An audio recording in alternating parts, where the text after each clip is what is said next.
Hello and welcome to Solely Singleton, episode 198. I'm your host, Brad. This is my co-host, Eric. How's it going? And with us, because it is that time of 2 weeks ago again, it's Christian. Konnichiwa, I just came back from Japan and I'm sick. Yeah, if anyone is wondering why we're so late getting this out, someone had to go and get married. In Japan. Not in Japan. No, we weren't cool enough to fly to Japan.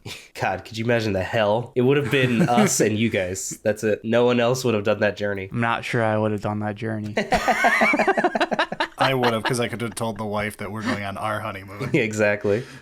Check that one off the list. 3 years late. That's what I was missing. A wife. All right, so this week, if it isn't obvious, we're going to be talking about Lost Caverns of Ixalan and our hot takes for it. Also, thank Berilio because we're recording this with like 24 hours before you hear it, so this poor man is going to suffer. And he already is. Yeah, he lives in Brazil. All right, without any further ado, let's get into this. Sounds good. Yep. All right, since time is of the essence, and we're recording this hyper late, let's just do honorable mentions, then top 5. Christian, start with you. Let's go. So, first up, I have Ruin Lurker Bat. Single white mana for a 1/1 uncommon bat. And it's flying and lifelink. I'm already sold. I know you are. At the beginning of your end step, if you descended this turn, scry 1. Brad, what's descend? Go. If a permanent card was put into your graveyard from anywhere, you have descended. Good job. So this is Healer's Hawk, but with upside. Yes. I don't need to say anything else. I'm won over, but I'm a simple, stupid man. What do you think I am? Fucking Healer's Hawk. Eric's only upset because it's the perfect counter to Goblin Guide. Yes. Real OGs know about the Healer's Hawk era. I still have that White's Best One Drop or whatever you wrote on it. White's Best One Drop I wrote on it. I think I did. I put Healer's Hawk back in my cube recently. Now, like, it's going to have to come back out, but... Well, I'll sign you a Ruin Lurker bat next time we hang out. And just put Healer's Hawk. Yeah, it's Healer's Hawk, but in 2023. Yeah. We'll just copy the Healer's Hawk art over. It'll be a Magic Artist reference where you just copy other artists. Oh. All right, so next up, I've got Poison Dart Frog. 1 and a green for a common 1/1 frog. It has reach. You can tap it to add 1 mana of any color. You can pay 2 to give it Death Touch until end of turn. This one's cool. Yeah, look at that little guy. It's very cute. And like... I want to lick it. Yeah. Coincidentally, I'm a millennial.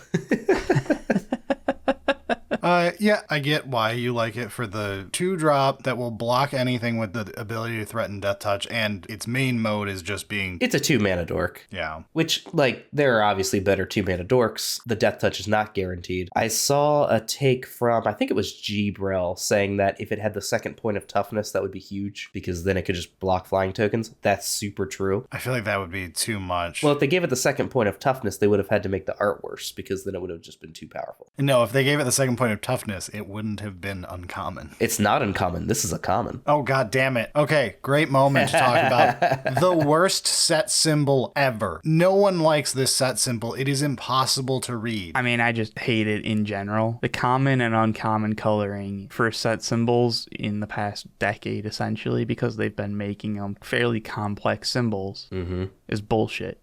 Well, they ran out of shapes. Dude, I'm having trouble between uncommons and rares. Yeah, sometimes. I read this whole set on Magic's official page where they're shitty low-res images. There's your first problem.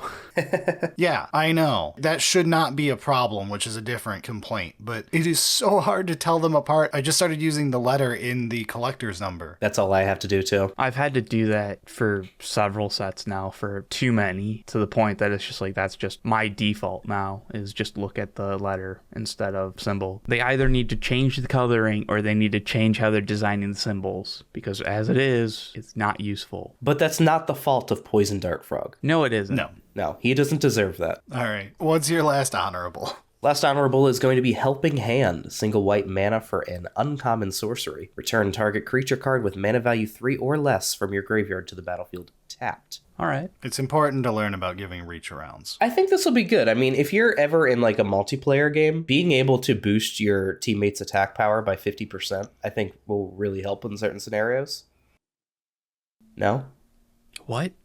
I knew you wouldn't get that. I figured Brad would get that one. Try again. It was Pokemon. Oh. Nope, we'll just cut that one. No, it can stay. The awkward pause. Anyway, so this reminds me of Unearth, obviously. Difference being this one enters tapped. It's also in white instead of black, which, not necessarily a bad thing, but it also doesn't have cycling. Yeah, that's the key part. Lots of downsides versus Unearth, but I do really like Unearth. So, and it is nice to have it in white as an option, yeah. And it's worth remembering for the audience when we do episodes like this where we're ranking a top 5, these are personal picks. We're not mentioning the most powerful card in the set, or number 1 would probably be Malcolm, number 2 would be some of the Manland. Like, these are in an order of our preference. So we won't always mention the strongest cards over the weakest in these. I'm mentioning all the strongest cards because they have the word dinosaur. Yeah, so do you have some honorable mentions you want to bring up, Brad? Sure. So speaking of taxing us with the things I don't care about but are technically good, Molten Collapse is black-red for a sorcery. Choose one. If you descended this turn, choose both instead of destroy target creature or planeswalker, destroy target non-creature, non-land permanent with mana value 1 or less. Because red-black is already the color of aristocrats archetypes, descending is quite possible. It is a thing you've got to know. Permanent card. It cannot be a token. It cannot be just any card. It must be a permanent card, which I feel like is going to cause issues in play where people make mistakes about what is a card or if it was a permanent when they did it, and they'll just assume they've triggered. I definitely thought tokens were part of descending. No, tokens don't work for descending, which is important. Yeah, and I think a lot of people, especially if it's in Igrix's color, are gonna be like, oh, it's just a morbid trigger, essentially. I definitely thought it was. That sucks. It's not, because it's also like from anywhere. Yep, so milling does it, fetching does it. Yeah, just discard in general, which is great. Like there is interesting other play to it kind of thing, but that is something to note. I mean, Molten Collapse is just good. Yeah, it's fine enough. It's a Dreadbore upgrade, blah, blah, blah. Everyone knows. But it's got a little bit of interestingness to it. Yeah. Descend as a mechanic, I have some gripe with on, like, very minor points, but, like, it seems good. Yeah. We're not even going to mention the one-drop Monkey Goblin. Very good. No one cared. So anyway, another one, Sanguine Evangelist, is 2 and a white for a 2/1 creature vampire cleric with Battle Cry for the callback. And when Sanguine Evangelist enters the battlefield or dies, create a 1/1 black bat creature token with flying. It's a lot of power on a 3-drop over bodies. Works very well in all sorts of decks, whether it be sacrifice focused deck, a token focused deck, a bat deck. Yeah, a bat deck. I think it's going to still have a lot of the same problems that the other Battlecry cards have had of you can't bank on Battlecry. And it's a high priority target when it swings. Yeah. It's got 1 toughness. It's going to be dead. Yeah, so not that that's a huge problem because it's getting something when it dies as well. Yeah, thankfully the tokens have flying. Yeah, it's a decent glue piece. It's what you put in to like make your archetypes work together and have overlap of cards. So I feel like it's kind of got the glue aspect that like a Blade Splicer would, of it on its own isn't particularly stellar, it's fine and whatever, but it's doing something else and is still a target that needs to be dealt with kind of thing. So yeah, nothing amazing, but good. Yeah, it's one of those design tools that you'll like having. Yes. And my last honorable mention is Bonehorde Dracosaur, which is 3 red for a 5/5 creature dinosaur dragon. It actually gets points knocked off and fell to honorable mention because of the word dragon. I love the fact that it's a dinosaur dragon. It is literally there so that they could say there was a dragon in a dinosaur set for those fucking idiots who make up way too much of society who only care about dragons, angels, and demons. All of you are the worst thing to ever happen. Get out of my games. So anyway, it has flying, first strike, and at the beginning of your upkeep, exile the top 2 cards of your library. You may play them this turn. If you exile a land card, create a 3/1 red dinosaur creature token. If you exile a non-land card this way, create a treasure token. So this is a ton of value with a Baneslayer body. Yes, it dies to removal, but I don't really care. Like, you can have a couple of your threats do that, and this just murders your opponent if they don't. don't remove it. Yeah, that's true. The value you get after it lives for one turn is insane. Yeah. It happens at the beginning of your upkeep, so you give them sorcery time to deal with it. Yeah. That's like the downside of it actually being Baneslayer-esque, but I mean, it's fun, right? Like when you do the thing, you do the thing. And 5/5 flying first strike is pretty big. Oh, yeah. All right, that's all I've got for honorables. Eric, what do you got? I guess I'll take the manlands as a whole. Which I think I did the manlands in like my number one spot for the last set. I may be misremembering where I put them. Which is definitely fair, but substantially different because we don't really need these color pairs that we have now. Bingo. So we've got Restless Anchorage, which is white-blue, Restless Prairie, which is green-white, Restless Reef, which is blue-black, Restless Ridgeline, which is red-green, and Restless Vents, which is black-red. We have decent manlands for these. Well, Restless Vents is needed because Lava Claw Reaches sucks. I was going to say, that's like the one weakness. And I would say Stirring Wildwood's not great either, but I also don't think I like Restless Prairie all that much. It's fine. It's fine. It's got the same kind of thing going on with it. I think I have extra negativity towards it because it's a stupid-ass llama. Wow.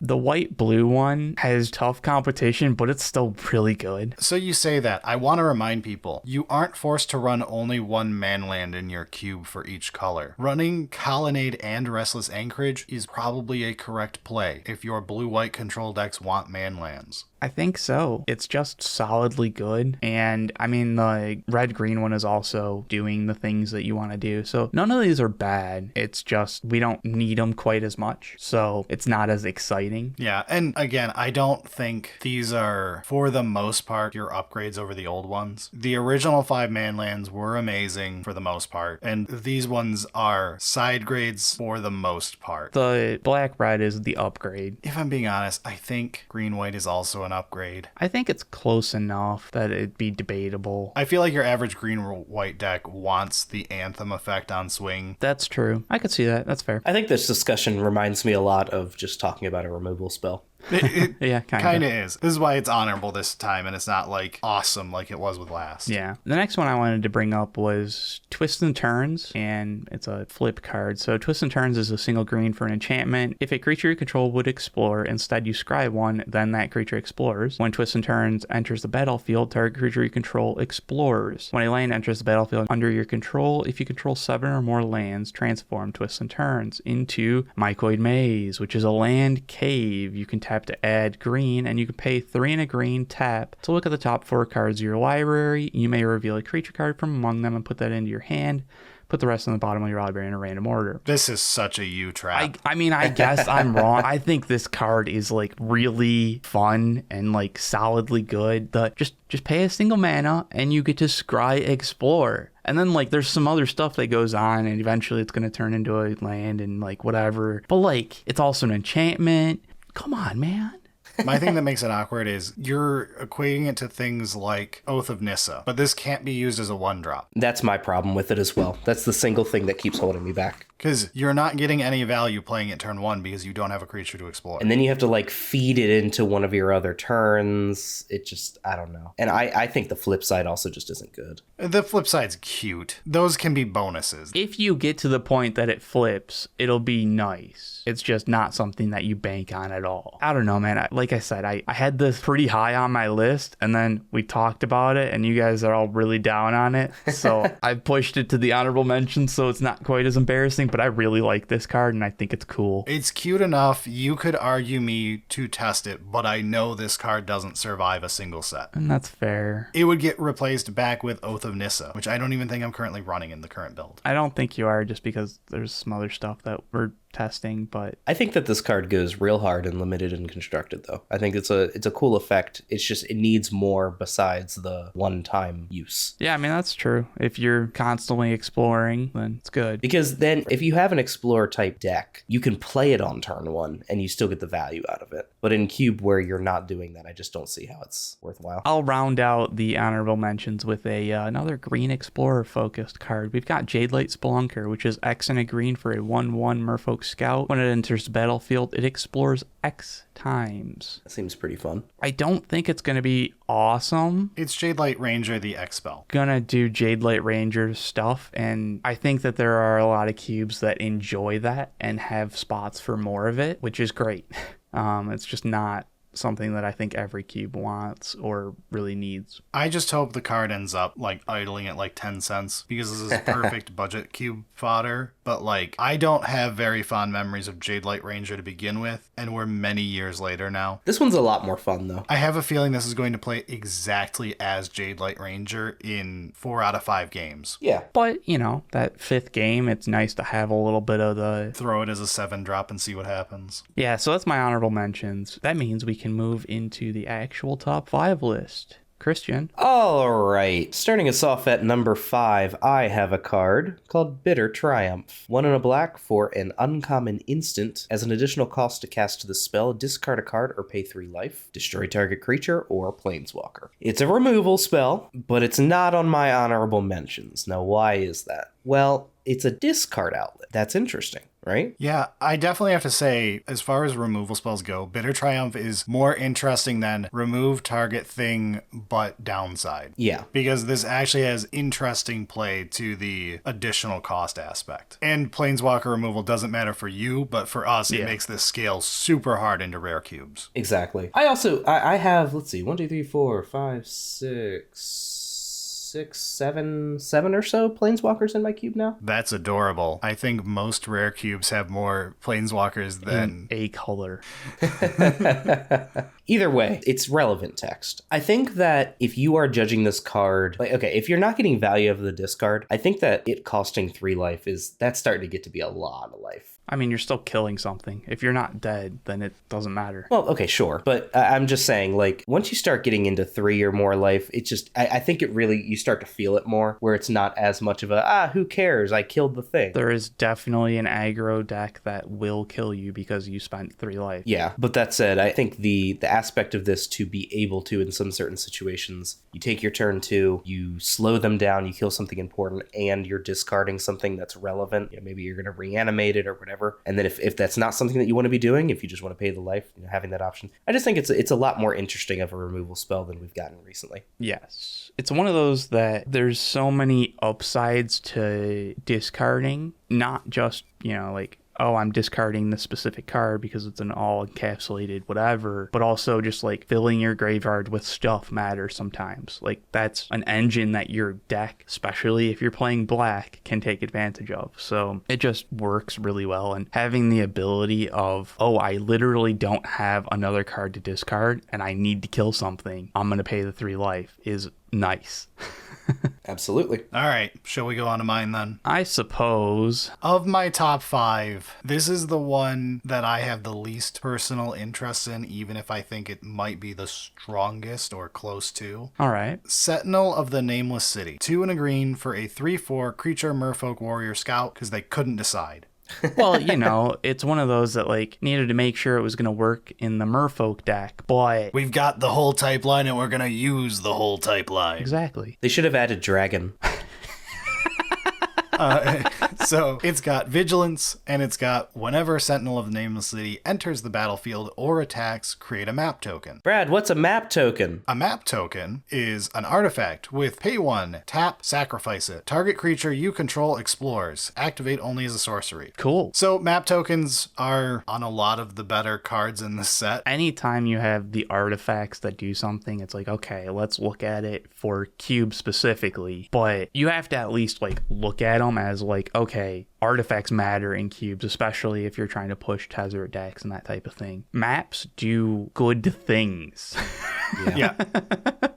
Maps are more like clues than they are like the other two. Yep. Yes, and clues are awesome. Now, maps do have the downside of you can't play them on an empty field because they do require a creature to explore. Yep. So they're not as control-oriented as clues are. And sorcery. Yeah, the sorcerer speed I hate. And it's not guaranteed draw because if it's anything valuable that's not a land, you're just chucking it. It is more aggressively focused than clues. And obviously, you're only paying 1 to activate this as opposed to a clue. So there are definitely differences in it, but expecting the play patterns to mimic more of the feeling that clues have of like, wow, this is really good. This is fun. I like having these more than the blood token of what the fuck. Yeah, and I have a feeling, like, with the stats this boy has... Oh, yeah, it's a fucking 3/4 vigilance for 3 that ETB does it, and anytime it attacks. It doesn't even have to connect. Yeah, this is a mid-range dream. I don't personally care about this card as much as the rest of my list, but I am very aware of the power of this card. Yes, very strong card, but also we have a bunch of 3-drops that are kind of doing stuff that aren't just like mid-range. I don't know. Yeah, but if this card is as cheap as I hope it is, you should pick this up if you haven't already. There is no way this doesn't work out well. All right, but I'm going to go with my number 5 pick, and we're into Boros. Clearly the worst of the 5 cards on your list. Oh, yeah, definitely. Yeah, in no way is a Rabble Master variant any good. We've got Anim Pakal, 1000th Moon. 1 red-white for a 1/2 legendary human soldier. Whenever you attack with 1 or more non-gnome creatures, put a +1/+1 counter on Anim Pakal. Then create X 1/1 colorless gnome artifact creature tokens that are tapped and attacking, where X is the number of +1/+1 counters on Anim Pakal. Yeah, Rabble Master type thing. Not quite as aggressive as a decent number of the other Rabble Masters, but it has the huge upside of it doesn't have to be the one attacking. Yeah, it's so strong for that. This will sit there and grow as a threat while you're being aggressive, forcing them to deal with the threats attacking them. And then they have to deal with this that's not even like the one swinging through for the damage yet. And it will later when it's big. Like, everything about this card is an obnoxious beating for your opponent. I've heard a lot of good things about this card. It works the turn it enters.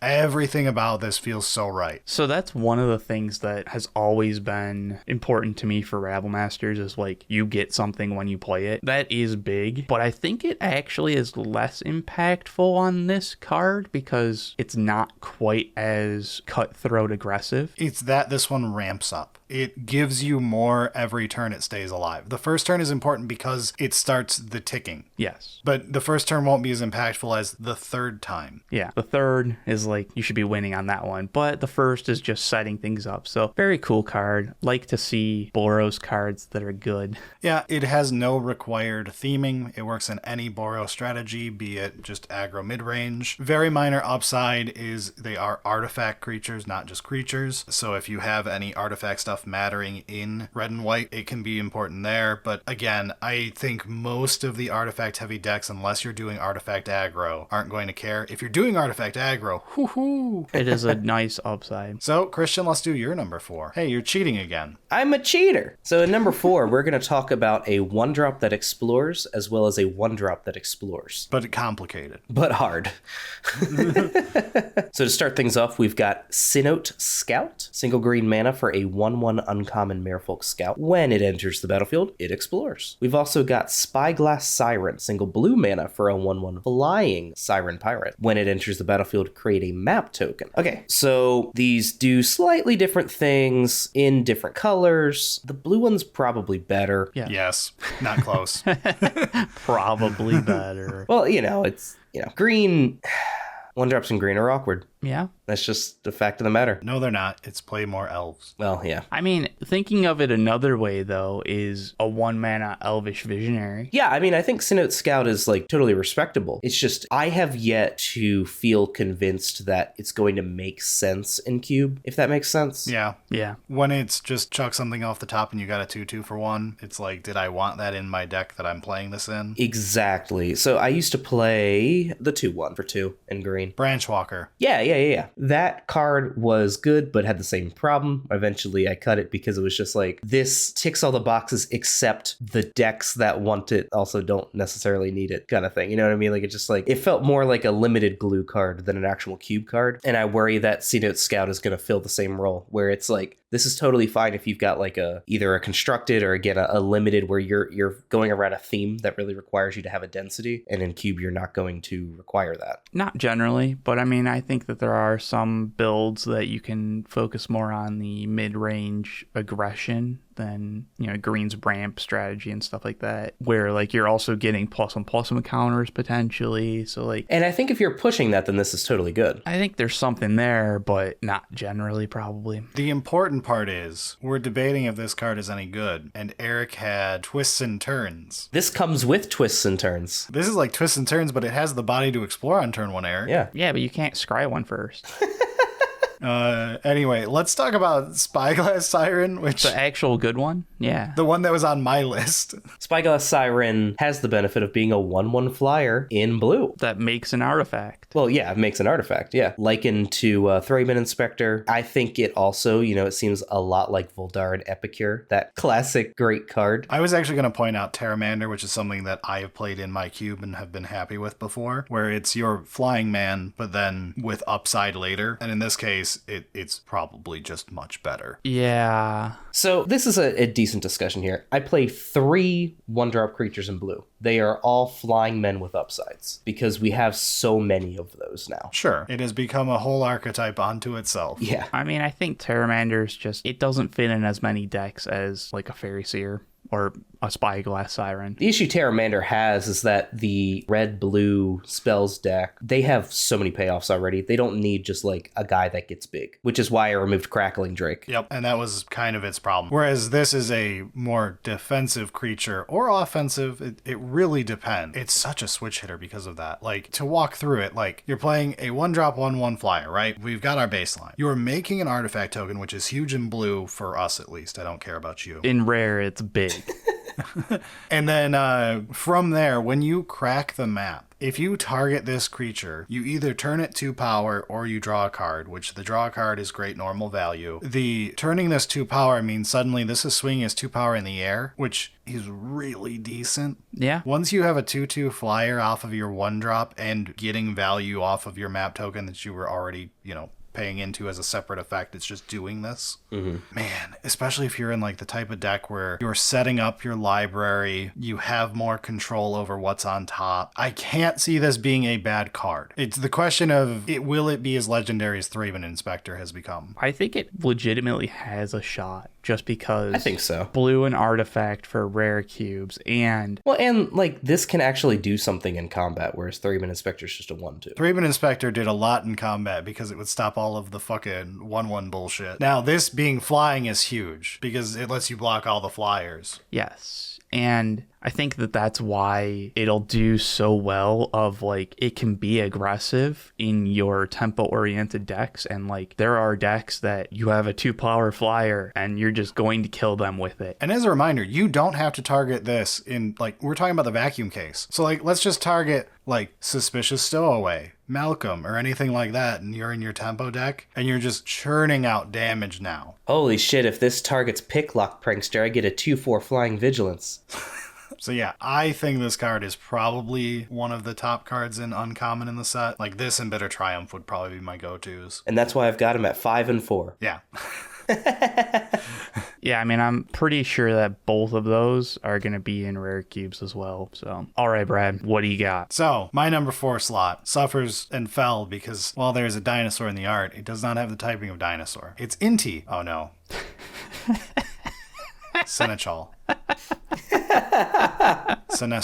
Seneschal? It's 1 in a red for a 2/2 legendary creature, Human Knight. Whenever you attack, you may discard a card. When you do, put a +1/+1 counter on target attacking creature. It gains trample until end of turn. Whenever you discard 1 or more cards, exile the top card of your library. You may play that card until your next end step. This card does not need to attack to have this trigger. 1-drop into this lets that 1-drop gain a +1/+1 counter and trample for the turn, and you're just doing a rummaging effect. This card is bonkers. Any 2-power 1-drop into this is going to start an aggro beating that is going to be hard to recover from. Yeah. Yeah. And I mean, it just like keeps continuing the ability to get card advantage. It's not card advantage. You have to remember that it's coming at a slight price. You're rummaging, but the card you rummage is only good until the end of the next end step, which will be this end step. Yeah, but I mean, that's what we get out of red most of the time, so... Right, but you have to remember that when you activate at turn 2, you are probably just discarding a card. Right. But but it's worth. Once you get further in the game, if somehow they're not dead just because this card's so strong, it does have that extra little ability. But yeah, man, this is a nice 2-drop in red. Do you have an easy cut for it? Honestly, I have like 0 attachment to most red cards. If Eric lets me do them is different. No, I mean, 2-drops in red have always had cuttable options. There's been good stuff, but more often than not, it's been about trying to fit interesting cards than the strongest. Because that's been, it's one of those, like, you have to have the 1-drops as aggressive leaning as you can. Interesting kind of matters, but less. The 2-drops are where you can have, like, a little bit of play of, like, yeah, it's not strictly the best one, but it's kind of interesting. Inti's just good. Yep. Speaking of Malcolm. Yeah, speaking of Malcolm, that's my next one. Malcolm, Alluring Scoundrel, is 1 and a blue for a 2/1 legendary Siren Pirate with Lash and Flying. And whenever Malcolm Alluring Scoundrel deals combat damage to a player, put a chorus counter on it. Draw a card, then discard a card. If there are 4 or more chorus counters on Malcolm, you may cast the discarded card without paying its mana cost. I'm not really sure what to say other than if you have multiple creatures on your battlefield, Malcolm's in the middle. God damn it. That's just, you didn't even do it right. You stole Berilio's joke and you fucked it up too. I had to make it better. Come on. Anyway, yeah, this has the problem of whenever we cover a very good magic card, where it's like, you can read the card. You don't even need to have tested this card to realize how good it is. It is a tempo-oriented looter that is all upside. And it will go in literally any blue deck and work. It's got the whole package, essentially. You know how we talked about how there's that, like, white 3-drop with Sanguine Evangelist that's like, it's a glue card, it's okay. It's like, what if that glue card was nuts? Yeah, just absolutely insane. Just miles ahead of so many other cards that exist. Yeah, that's Malcolm. I love that all of our 5s and 4s are the same thing of, like, these are the best 2 cards in slot. Yeah, it's our tip of the hat for, like, look, this isn't the card I'm most excited about, but obviously I know it's good and I'll be playing it. All right, we're done talking about the 2-drop flyer, though. Let's go to another amazing 2-drop flyer. Christian, what's your number 3? Yeah, what's your style of Malcolm? This is Deep Cavern Bat. 1 and a black for a 1/1 uncommon bat. It's got flying and lifelink. It sounds like the other bat that you talked about earlier. This one has twice as much cost. That's true. It's in the wrong colors. When Deep Cavern Bat enters the battlefield, look at target opponent's hand. You may exile a non-land card from it until Deep Cavern Bat leaves the battlefield. Really, it's just the worst Healer's Hawk. It's true. Unsubscribe. It's an arguably better Kite Sail freebooter. You lose the 2nd toughness. Yeah, but you gain the life link, which is probably more important. It also hits creatures, because Kite Sail does not. Ooh, that's a solid point, too. Yeah. Oh, my sarcasm going into this card is unwarranted. This is just straight up, it's better than Kite Sail Freebooter, which is kind of fitting since it's Ixalan again. That's true. And instead of a flying human, this one's a bat. A much better creature type, clearly. Absolutely. Yes. What an upgrade. Bat Tribal, here we go. You throw a Bone Splitter on this, it triggers all your 3 life gain cards. God damn you. I think you can probably just play both of them. I could, but I probably won't. All right. Fair enough. I mean, yeah, Black 2s are actually kind of stacked just because you have so many Blood Artist type things that take up slots, and then you've got, I don't know, like you've got your Reassembling Skeleton, and then there's things like Order of Midnight, which I really like. Yeah, and you don't even have rares to care about things like Bob, Tenacious Underdog, which is one of the few selling points of that set. Yeah, Mire Triton needs to stay in. I guess Nezumi Prowler could come out. I wonder if the Knight of Dusk's Shadow could leave, maybe. You joke about Mire Triton, but I'm still running Mire Triton. Oh, no, I like Mire Triton. I mean, Brad, you're running it because you're doing dumb shenanigans, some Vengevine bullshit. We're doing the dumbest of shit still. Yeah, it's great, but like... I've gone off the deep end. My cube is better than yours, just know that. Yeah, right. Knight of Dusk's Shadow, I just want to point out, that card's still totally fine. Don't get tricked by the life gain text on that. It's a 2/2 with Menace for 2 with the potential to get bigger. Yeah, that's fine. When you add the fact that it has the life gain thing, it gets even better. But anyway, Deep Cavern Bat gets turned off by Knight of Dusk's Shadow. Completely useless. Healer's Hawk OP. The only thing is, like, the 1 toughness does kind of suck against token flyers. Not that that's a huge concern. It remains to be seen if hitting creatures is just more important than blocking 1/1 flyers. All right, let's move on to mine then. All right, let's talk about your god. My god is playing big fat creatures for free. You're going to find out all about that god over my top 3. There's a Cheat into theme. play decks are one of my favorite things to do in all of Magic, you say. Yeah, right. I love Cascade, you say. Boy, do I have a set for you. It's almost like Ixalan is the greatest plane in Magic. All right, so I don't know how to correctly pronounce the J in this. I'm going to go with Ojer Kaslem. Deepest Growth is 3 green for a 6/5 legendary creature god. Should have been a dinosaur or Hydra. Hydra because of art, dinosaur because of dinosaur. Or dragon. Dragon. Fuck off. Definitely should be a dragon god. Green, the famous dragon color. Yep.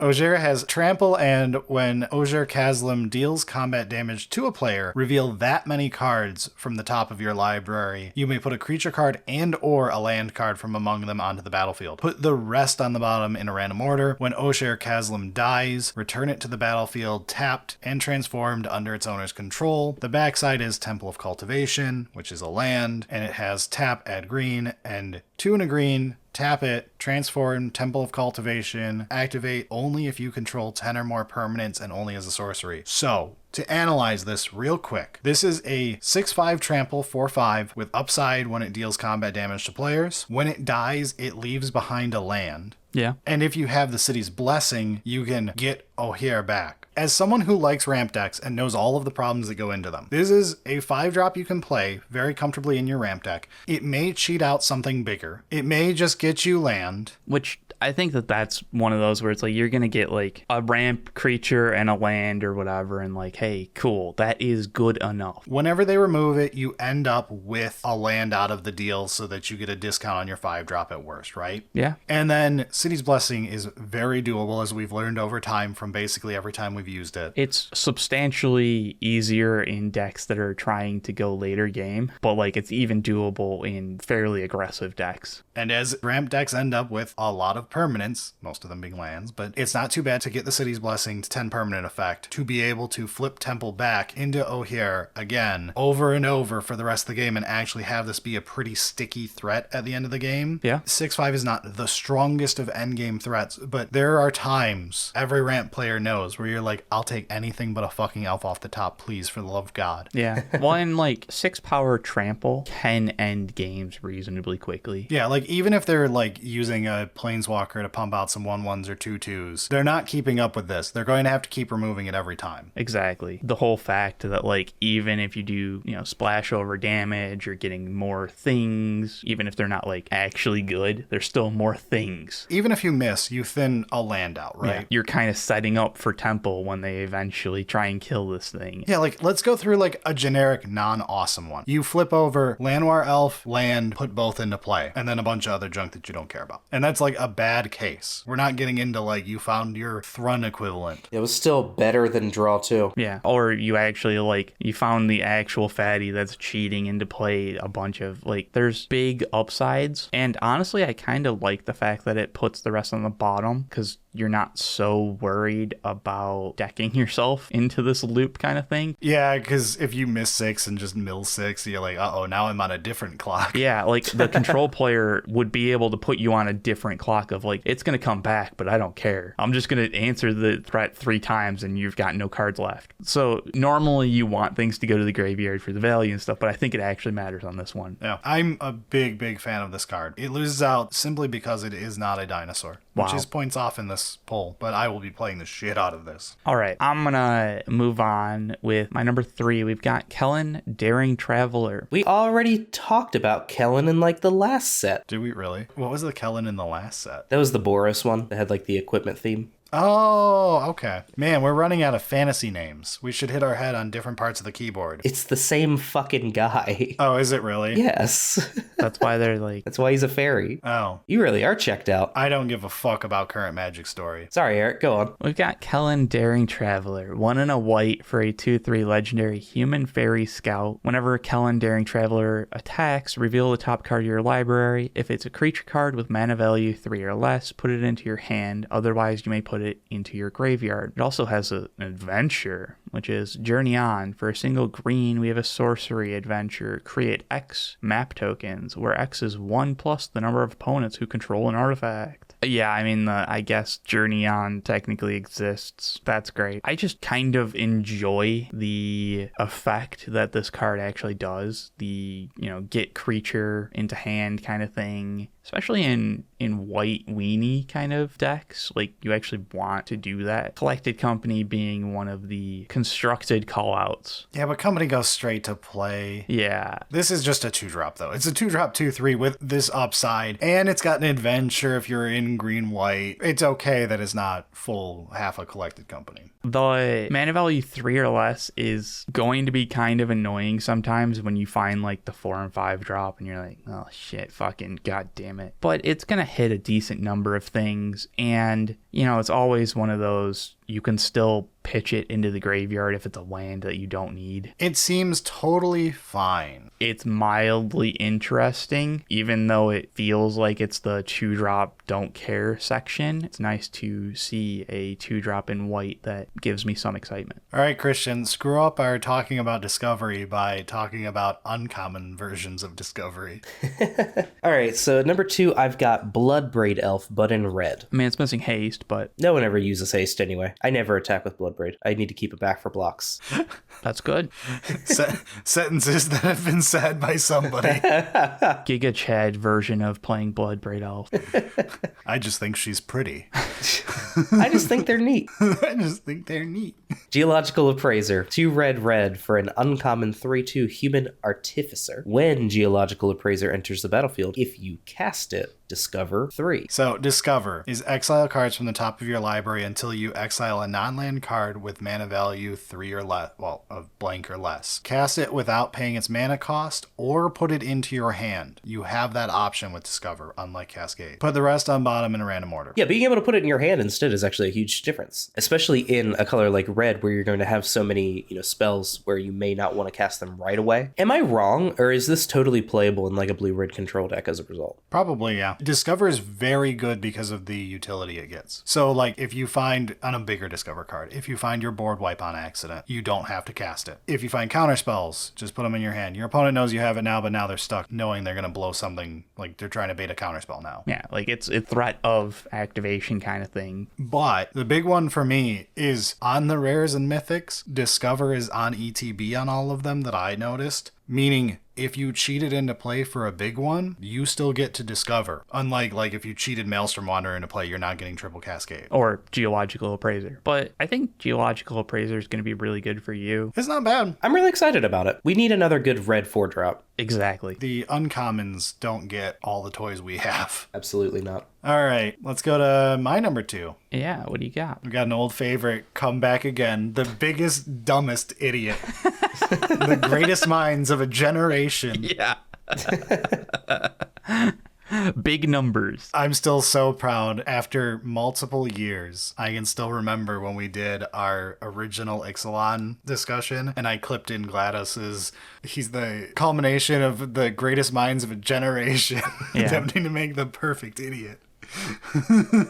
Which this does perfection yet again. So Ghalta, Stampede Tyrant, is 5 green for a 12/12 legendary creature, Elder Dinosaur. I don't have to read further. I love you. It's got trample, and when Ghalta, Stampede Tyrant enters the battlefield, put any number of creature cards from your hand onto the battlefield. This does not require you to cast the card. Yep. That's true. This turns a show and tell into you a Eureka.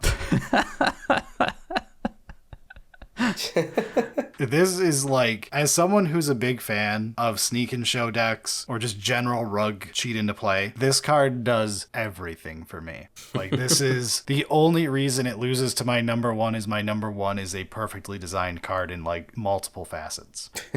That's fair. The Ghalta still is like, It's a big dumb idiot. It goes in the big dumb idiot slot. yeah, and it's got no protection, and it's the big dumb idiot, and like there's a lot of downsides to this card, Brad. But every cube has big dumb idiot slots. It's true. And Finding the big dumb idiot that you want to play is not always easy. it is now. So yes, Ghalta, pure recommendation. My heart is glowing. The greatest you can feel about a magic card right here. Eric, let's talk about a very similar magic card in so many ways. In so many ways.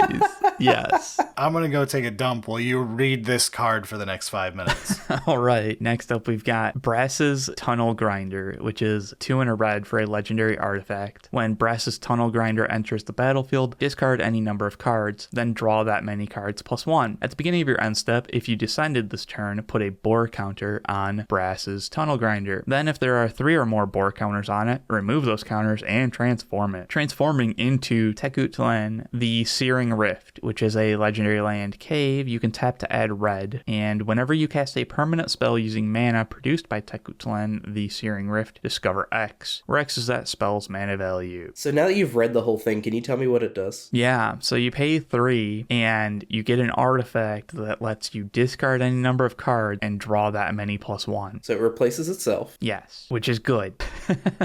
No, I mean, that's like honestly a solid starting point just because filtering out in red can be quite useful. The fact that you build up into this land that lets you discover. So I don't think Brass's Tunnel Grinder is particularly amazing for most cubes. I think it'll be okay, but this is the kind of card that I love because it does thing at the start and it builds into this just fun land essentially that lets you continually discover. It's the like perfect dirtle. When I read this card in the set, I didn't have the highest opinion of it. Shocking. But I knew that it would end up in this list because I know Eric so well, I can just pick the cards he's not able to look past.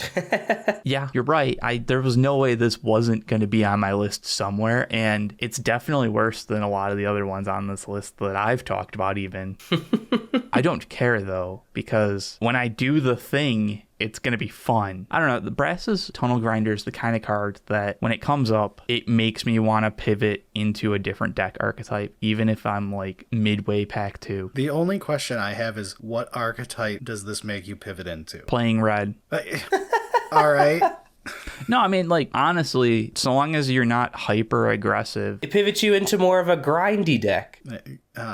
You're playing red, but you're not the like super hyper aggressive capping out at like 2/4 drops. To me, this is actually an artifact control card for Grixis. I mean, that would be a fantastic spot for it, yeah. Which gets into my problem with Descent of blue tokens won't trigger this. Like, it's very awkward for certain things. Like, I'm not very permanent heavy there other than tokens. And, like, those aren't things I'm happy to get rid of. And I'm paying a 3-drop do nothing. Because, let's be honest, it still is. I know it's got the effect, but... Right. Well, I mean, the effect basically gives you the first counter. Sure. And then, to me, I get to trigger things off of lands because I highly pick lands and fetch lands. Yeah, I guess you're just hoping to be fetch heavy. I'm going to be fetch heavy, Brad. But one of the bonuses to playing Grixis artifact decks is you don't care too much that you're a 3-color deck. Your fixing doesn't have to be as good to pull it off because you have so much colorless. Sure. That doesn't stop me from doing it anyways. And because you've got signets to fix too and all of that, like, I tend to not need to go fetch heavy and, you know, it's one of the bonuses to that deck that you're taking away in order to play this. Which, again, I'm not saying I won't test this. I'm just saying, like, I feel like the things I want to play this in, it has a clunky, not quite meshing. I think that that's because the card is kind of clunky. As much as I can try and sell you on it, it is a clunky card. It's a dirtle card, but I think it's not that difficult to do. And boy, is it going to be fun when you get to just discover X every turn. All right, Christian. I was going to say, let's move on. Let's do the number 1 card that you put above Deep Cavern Bat, Spyglass Siren, and Bitter Triumph. What's your favorite card of the set? Well, I don't know if it's my favorite card from the set. Why is it your number 1 slot? I think Poison Dart Frog's my favorite card from the set. You could have swapped it. Nah, it's an honorable mention. I would have had equal amounts of fun making fun of that. This pick is confounding to me. As my number one, I have Confounding Riddle. 2 and a blue for an uncommon instant. Choose one, play the top 4 cards of your library, put one of them into your hand and the rest into your graveyard, or counter target spell unless its controller pays 4. This is quick. This is effectively just an upgrade to Supreme Will, and that's about all there is to say about it. It's a very easy slot in for me. I mean, I like Supreme Will. Eric and I were suckers for Supreme Will, but it left my cube before Archmage's Charm existed. Like, it had issues, and I don't know if this is enough of an upgrade for me to ever consider it for a rare cube. Well, I have good news for you. I'm not. And I also really like the art on this card. I think this is probably my favorite or second favorite art in the set. There are some really nice promo arts in this set. They did like the very tribal wall art. Gotcha. Yeah. A lot of the promos have this style to them that I really like. I just really like it. The like grayscale kind of look to it, but then like, you know, the hints of blue here and there. I'm just a sucker for that kind of thing. The art does a lot of the heavy lifting. I mean, if this just had like boring fucking art on it, then I wouldn't care about the card as much. If it was just a picture of Bolas horns. Exactly, yeah. A.M. Sarter, that is the artist. Yeah, I mean, Confounding Riddle's not the most exciting because, like, we have Supreme Will, but it is a pretty nice upgrade. The counter, unless they pay X, which obviously in this case is 4. I feel like, at what number is it just counter target spell? You know what I mean? Bro, turn 5, their goblin guy could still get through. Yeah, oh boy. Like, I get there are still scenarios where you're going to be like, darn, they had 4 extra mana lying around. And I really needed to counter that thing that costs 2 mana on turn 8. But I feel like 3 has always been it's probably just a counter, but which means I think 4 is probably there's a fucking really small chance that it doesn't, but you know what? Give it to them. They deserve it. Exactly. And I mean, I like the fact that this one, Confounding Riddle, also fills your graveyard. So the little extra bits on top of Supreme Will. All right, let's talk about the best designed card in this set. Very possibly. I already talked about Poison Dart Frog. Eric and I fought over this card. And I gave it to him because I misread it at first and didn't even have it on my list, like an idiot.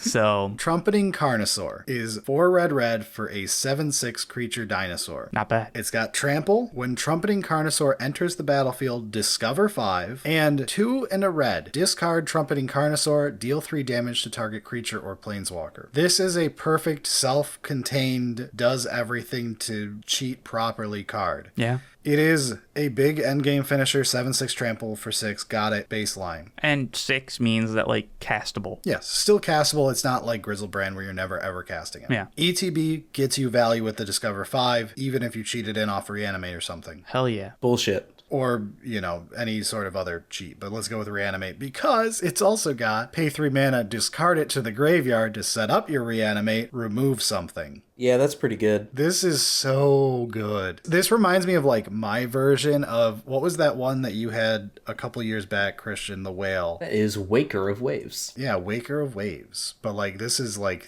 what you get at rare. Yeah, something about the ETB Discover 5 is slightly better than Waker of Waves, like makes your opponent's creature smaller or something like that. Yeah, but you're missing a big thing here. Waker of Waves has that 7th point of toughness. Right. Ooh, true. It's also uncommon. Mine only costs 2 mana to discard. I'm not sure how often the discard on Trumpeting Carnosaur is going to actually matter. 3 mana is a good amount, but it'll be nice that it's there when you want it. If you're playing it in Rug Cheat into Play or just generic Reanimation deck with it, right? In both of those decks, you have issues with aggressive decks that try to like beat you before you can get online or not drawing a setup piece. Yeah, I mean, a lot of times you're either all in hyper cheat into play, hyper reanimate of I either did it on turn 2 or I've lost the game, or you're like struggling to deal with the aggressive decks that are just going to kill you before you get to do anything. As someone who's a proponent of just play control with reanimation threats, Yeah, This is big because it's an inefficient self-setting up kill card that becomes a creature, right? Yeah. Or it's just, you just draw it and play it late game as your win condition, like with any of the other fatties. And because Discover doesn't have Cascade's downsides, it works better in control, which is very big when you're dealing with the Reanimate deck where there's a lot of weird dead cards you don't want to immediately cast. There are a lot of dead cards in Reanimate that Cascade would be bad. Everything about this card is so right for the decks I'm looking for it for. And I mean, honestly, it's like just solid as a 6-drop. Like, we've got other 6-drops that we've played before. Good ones. Trumpeting Carnosaur is tangling with those just generally as well. So, yeah, huge fan of it. And I expect it to stick around for quite some time. What's going on in the art? It's a Carnosaur, and he's yelling fire. Is he yelling fire? Or is the fire happening and he's yelling? I don't know. Fair enough. I think the fire's happening and he's yelling. You know what this is? This is slush art that they threw on this, knowing that everyone was going to buy the promo expensive art. It just feels like he's about to get destroyed by something. Like the rocks in front of him are like disintegrating. Like the room is falling on him. I mean, he's got like armor though. It's very cute armor. I like his nose shield. That's very useful to protect. Gotta protect that nasal ridge. Or you'll end up like Christian. That's true. I did not protect my nasal ridge. That's why he sounds like this right now. All right, Eric, finish us off with Bone Splitter, but different. The single best red card in the set. The most exciting card in the set for me is Dire Flail. Single red mana for an artifact equipment. Equipped creature gets +2/+0, equip 1. Wow, what a perfect card. Let's stop reading. It sadly has a bunch of other things on it. Craft with artifact, 3 red. Return this card transformed under its owner's control, and that'll turn into Dire Blunderbuss. An artifact equipment, equipped creature gets +3/+0 and has, whenever this creature attacks, you may sacrifice an artifact other than Dire Blunderbuss. When you do, this creature deals damage equal to its power to target creature and equip 1. I think that's the first time I actually read this card on that part. Is that the longest flavor text that has ever been on a Magic card? It's gotta be up there. The worst part is they were like, oh, there's still 2 blank lines on the back of this Magic card we've used the entirety of. So they put actual flavor text too. And it's not even good. It's not even good. That's the worst part. Freaking Marvel sounding ass. Yeah. But I don't fucking care because it's a 1-drop, 1 equip, +2/+0 equipment, and that is good. That's worse than what I get. I'm just happy that we have another one of these. Bone Splitter is basically perfect, and I'm okay with having red as the way to get a second Bone Splitter. From a design standpoint, I like that it's red. I'm a big proponent of colored artifacts being a thing, especially for things like colored equipment so you don't get it randomly stolen by somebody else. Yeah, and you get the ability of like, oh, you can actually push it just that little bit extra. It just all makes sense. I'm all here for it. Dire Flail, I definitely get why it's your number 1. Yeah. In the middle, you lost me a little bit. Looking forward to the altar that's just the front side, and then like that craft with artifact is just like painted over. I'm going to send you a copy of Bone Splitter that I'm going to red Sharpie over the 1. Oh, there you go. It's perfect. Nailed it. We've saved Magic. We've saved Magic. Yes. It cannot be saved. This set, not too bad. This set is Kamigawa tier for me, with Neo Kamigawa being like the peak of its year. I don't think anything this year has made me feel as happy about Magic as this has. Yeah. I know I'm easy to win over with dinosaurs. We didn't even cover the fact that they did those promo cards for Jurassic Park solely to spite me and make me want them, even though I refuse to buy that or think about it. I want a Jeff Goldblum EDH deck so badly. I know. Yeah.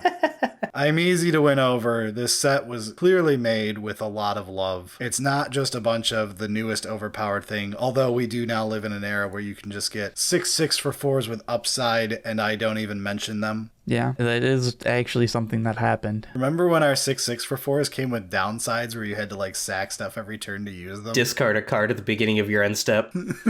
Yeah, that happened. Yeah, I mean, this set, honestly, pretty good for Cube, but I think this has got to be a very fun, limited set to draft, so I would be interested in if people are actually building Ixalan cubes. I feel like we're missing another set or two to make like an actual very deep Ixalan cube. Yeah. Yeah, well, I mean, if you did like the Ixalan, but you grabbed things that would have fit from other sets, like you could do something like that, and I think you'd have a very, very fun cube. All right. Yeah, good stuff. Glowing reviews all around. Happy to see this. All right. Well, that does it for this week. Next week we're gonna host a roast. We're gonna roast your host. Yay. Well, we do that basically every time we're together. It's a callback to the last roast. Brad's gonna get fucked up. No, I don't think I can get that fucked up again. I'll find some more barrel whiskey that... It'll be great. It'll be great. We lost episode 199. We'll never know where it went. The first episode we've actually lost. I don't know what happened. I dropped it somewhere. I remember dropping it. Yeah.